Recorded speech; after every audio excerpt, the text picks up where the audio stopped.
passionate advocate for the legalisation of cannabis. I don't know whether you know this. Always forget that the audience, the number of people listening to the programme now is 4 or 5 times what it was when I started. But I got expelled from school for smoking weed, and it nearly ruined my life. Now, that might sound a little bit ridiculous to younger people, but if I tell you that the school I went to was sufficiently prestigious for it to make the news at 10 when we got expelled.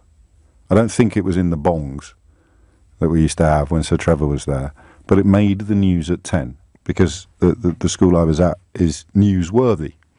In fact, I think, shamefully, there may have been more coverage of us being chucked out of school than there was subsequently for some of the monks being jailed for interfering with my classmates.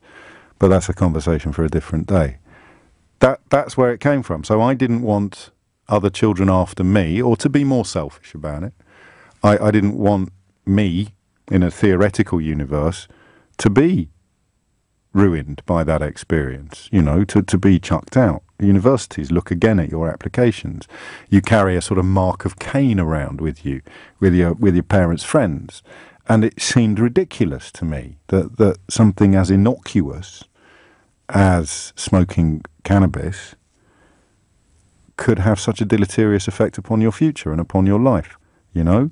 2 of the lads that I got chucked out with ended up in court. They got a conditional discharge, but they went through the trauma and the horror, not just of a court appearance, but also by dint of the prestige of the school that we went to. They were in the newspapers in the trial. It was reported, you know? One of them got a character reference from Cardinal Basil Hume, believe it or not, just to, again, talk to you about the different worlds that privilege and prestige can create. So, question number 1, I think point number 1 was that.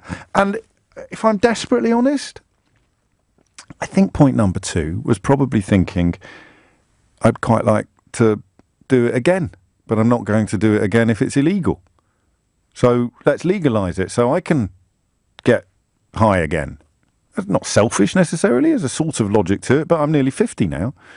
I've got to stop saying that. I'm not really. 47 and a half. That's not a reason to legalise it, just because I'd like to resume my youthful flirtations, is it? So what actually are the reasons to legalise it?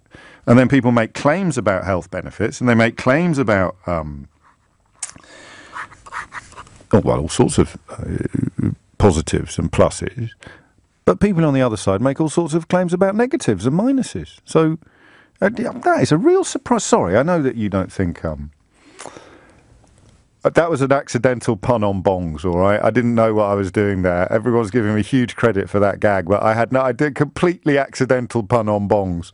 Got thrown out of school for smoking weed. It made the news at 10. I don't know if it made the bongs. There used to be bongs on the news, so they'd say, here is the news. Okay, Duchess of Sussex to guest edit Vogue. Bong. 4 boys expelled from Ampleforth College. Bong. Boris Johnson making stuff up as he goes along. Bong. Does it still work like that? I very rarely watch ITV. I've always got the other side on. But anyway, I digress. And a bong is also a sort of a vessel beloved of hippies who find that the normal modes of smoking cannabis don't deliver as enough bang for their buck. So that was an accident, for which I apologise. I should have claimed the credit for that, shouldn't I? So I'm oddly ambivalent, and I apologise for thinking that you'll find my own internal contortions as interesting as I do, but I can't quite believe I'm ambivalent about this. If my dad was still alive, he'd be spluttering into his Banks's bitter. See, what? But I feel a little bit ambivalent at the moment. Apart from the criminality, the argument David Lammy makes about the mark of Cain that it puts upon young people who get caught up in it. What will they do, though, if they can't meet their outgoings and their financial burdens by dealing? What will they do instead?